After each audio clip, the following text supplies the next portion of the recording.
Warning, the following video contains opinions not based on fact. If this disturbs, alarms, or frightens you, turn away now.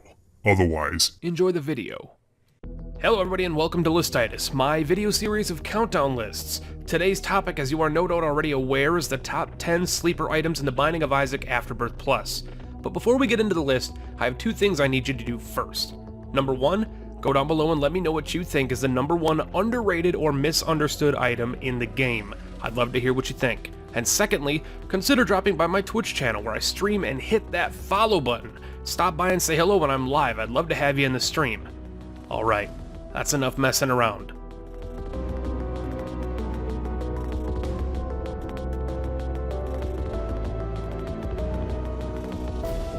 One of the most useful active items with dormancy potential that even I forget about sometimes, Mom's Box is a 4-charge active item found in the shop's pool that on use drops a random trinket from the trinket pool.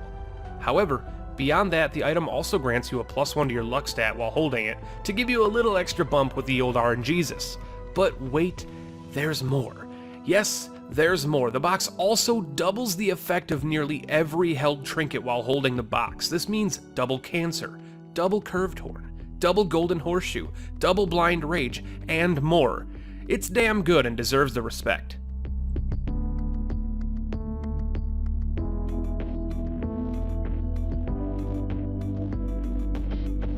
Finger is a great item that I feel most people understand is useful, but just don't know the ins and outs of it. That or they are just too lazy for the item's pseudo-min-maxy tendencies. Finger is a passive item from the treasure room pool that aims wherever the player is aiming, naturally aiming downwards, however. This pseudo-orbital shoots a constant damage, invisible laser beam that is both spectral and piercing. This laser does 1/10 of Isaac's total damage and happens to work with other great items like Guppy, Mom's Contact, and Ipecac. When life gives you the finger, you might as well just accept it.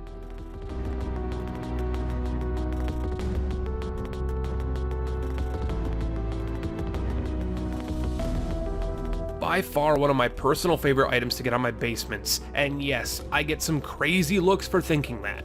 This is an S tier starting item. Why? Well, I just had a whole info pane with the major information for the item just before the entry. I sometimes wonder if y'all even pay attention at all. Makes me feel 10 different kinds of lonely and whatnot. Anyway, Dead Onion is an instant piercing and spectral tears. There's a slight range and shot speed differential, let's be honest. We don't pick it up for the raw stats though, we pick it up for the augments. It's really good, give it a chance.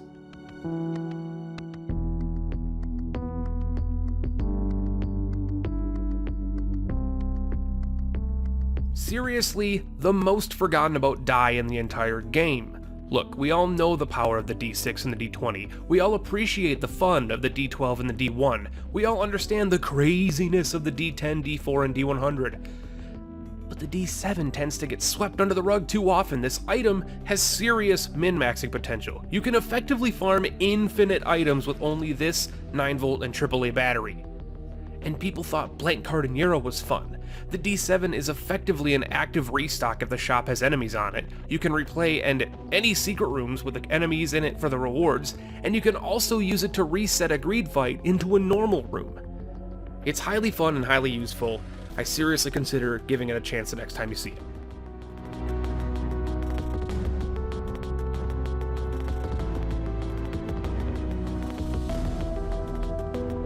Okay, these next 5 might upset a lot of people, so bear with me a little bit, okay?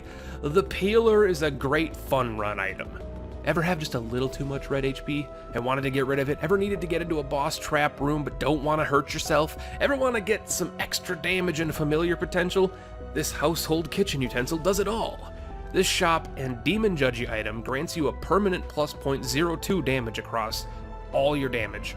Permanently, and a cube of meat, or the Meat Boy upgrade, for each use consuming 1 heart container.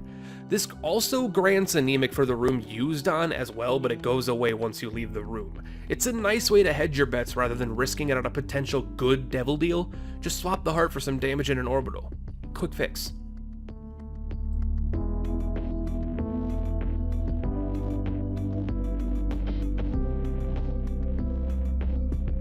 Okay, but before I go on, I understand that this item is the pariah of the Isaac community, but it's actually really good if you use it right. This item is basically a shotgun charge shot.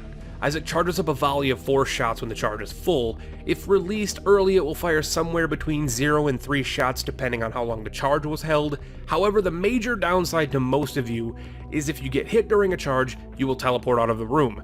This upsets a lot of players, but if you manage the damage, you can use it to escape bad situations, trap rooms, dead ends, boss rush, error rooms, and more, just for the price of a half red heart. Not only does it have that going for it and a shotgun charge shot, but also it synergizes incredibly stupid with Lilith by having her Incubus fire all 4 shots without charging at all. Hashtag respect the curse.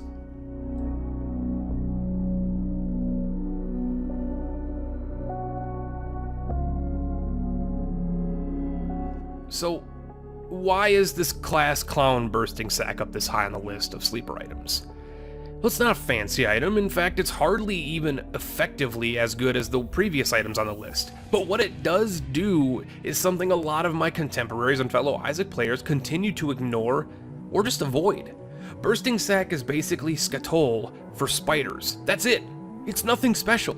But for the effect it gives Isaac, I totally think it's slept on quite a bit. Having pesky spider enemies no longer damage or chase you is super useful. Stop re-rolling this. Stop.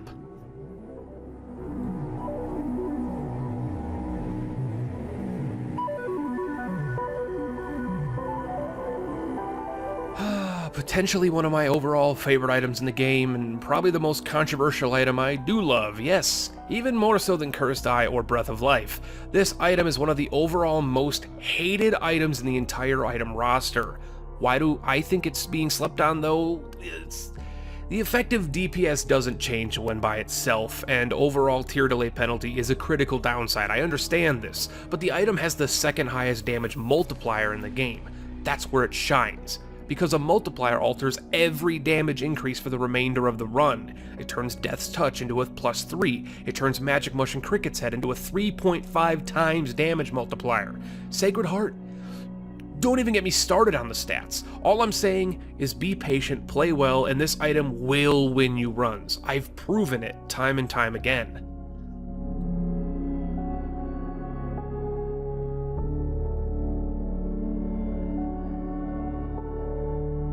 Another fan favorite. I'm on a roll, aren't I?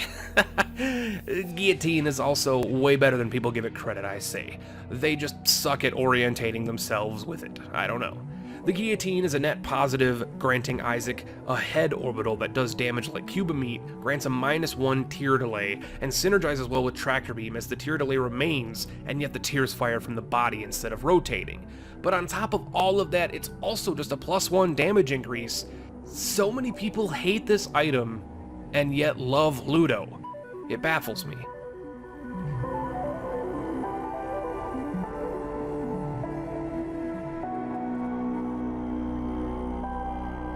The Mighty Peel Bros, as I've named them, are potentially the most overlooked items in the game. While by themselves, they hardly ever win a run for you, but they are a massive hidden potential most don't realize.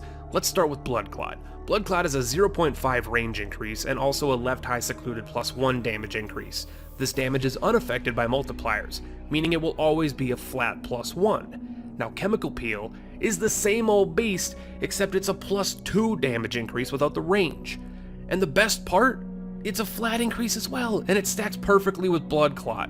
These items were actually designed to be together, and the synergies are insane from a DPS perspective. I can make a whole video dedicated to those. From coordinating your volley before picking up Lead Pencil just so the monster burst has the damage increase, to the Dr. Fetus permanently getting the damage bonus on all bombs, the Peel Bros are consistently slept on by a lot of people, and deserve a little more spotlight. Thank you so much for watching my video. This video was one in the making for a really long time. I genuinely hope you enjoyed it. If you did, drop a like and subscribe to the channel to show your support and join our hive mind. And as I mentioned earlier, consider swinging by my live streams on twitch.tv/pentahybrid to hang out and talk to me in person. I would love to have you there. Until then, I'll catch you guys later.